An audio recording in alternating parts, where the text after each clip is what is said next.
All right, to stay in or to jump out, the stock market has been a roller coaster. Fortunes have been won and sadly mostly lost. The past few weeks, we have seen a partial recovery, but the big question is, will it continue? I will tell you, I took a second chance this week and liquidated much of my stock holdings after regaining about half of my losses. I have no idea if this was a good idea or not. They're tough decisions for everyone, but here now to help us break some of this down is financial advisor and wealth strategist Rebecca Walser, author of the book Wealth Unbroken, Growing Wealth Uninterpreted by Market Crashes, Taxes, and Even Death. And also joining us is George Seay, CEO of Annandale Capital. Welcome to you both. George, I'm going to start with you. Did I make the right decision, wrong decision? What do you think?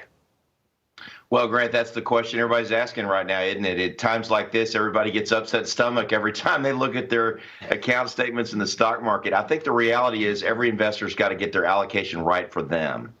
And you never want to be 100% out of the market, and you normally don't want to be 100% all in the market either. You need an allocation somewhere between 20 and 80%, depending on your age and your level of risk. And we want everything to be black and white and certain, and the stock market is gray a lot of the time. So you have to have some exposure, but you don't want to be so heavy in the market that you can't sleep at night or you worry about it all the time. You need enough to where you stay in, but not so much that you want to get out.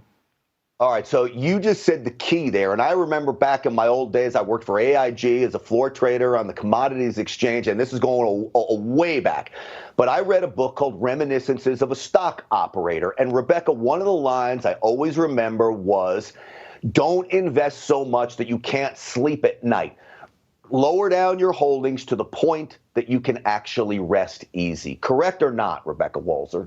It's absolutely correct, Rand, and that's my firm's philosophy. We actually build what we call a fiscal house, and the market, the stock and bond market, is the roof of the house. So it's a part of our package. We love to be in it, but we love to be in it to the extent we can control the uncontrollable, right?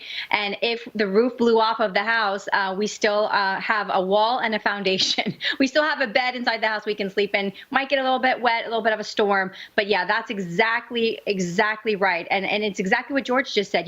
You need to control your volatility to the extent that you can sleep at night. I mean, you said it, he said it, and it's exactly what investors need to understand, because the market will go through periods. No one saw necessarily the coronavirus coming out of nowhere and dropping our stock market, over 25+% in 6 weeks. But that's exactly what happened. And, if you're not prepared for these volatile kinds of situations, if you're so into it that you cannot sleep at night because that's your position, then you need to relook at how you've diversified your actual portfolio.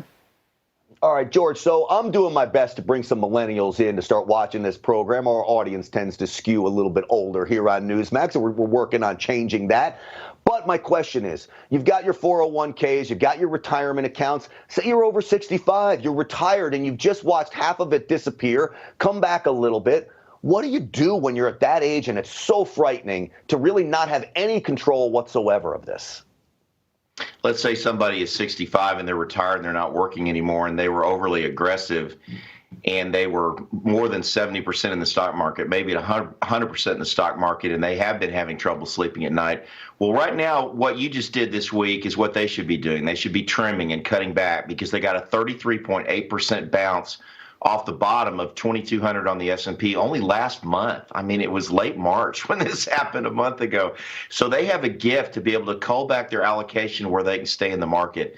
And whether they ought to be 30% in the market with their retirement savings or 60%, that's an individual decision for each person. But they've been given a gift and they ought to take it. Man, I'll tell you what, I felt it was the same way. I felt like it was a second chance.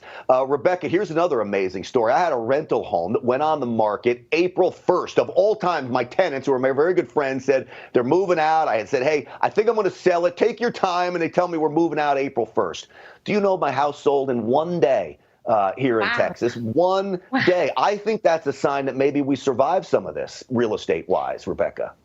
Yeah, absolutely. I mean, real estate, if you look at the longevity of real estate over the history of America, it is one of the most stalwart asset classes, certainly an inflation hedge for sure. But, one thing I will say is a lot of people look at real estate as a hedge, right, as an outside, unaffected market participant. And while that's great news about your house selling in one day, what I will say is the Great Recession and now coronavirus has, uniquely impacted real estate as we're not used to. Obviously, the Great Recession was real estate centric. It started with subprime lending crisis in the real estate housing market, the housing boom. And now this obviously has laid off so many people, over 30 million people now laid off temporarily. A lot of those people, we hope, as soon as the economy gets regoing. But those people aren't able to necessarily make their rent or their mortgage payments. So it's also still affecting the real estate market. So it has been a really bit of an indicator that, don't think of real estate as a complete hedge against what's going on in the market, because we've seen now the last two corrections, major corrections, that real estate has been actually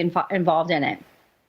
And certainly location. It really differs depending on what part of the state you are in. Rebecca Walser, thank you so much for coming on and sharing some time with us. And George Seay, it is always good to see you, my friend. I haven't seen you in a little bit, but it's great to have you on the program. You got it. All right, folks. Rudy Giuliani.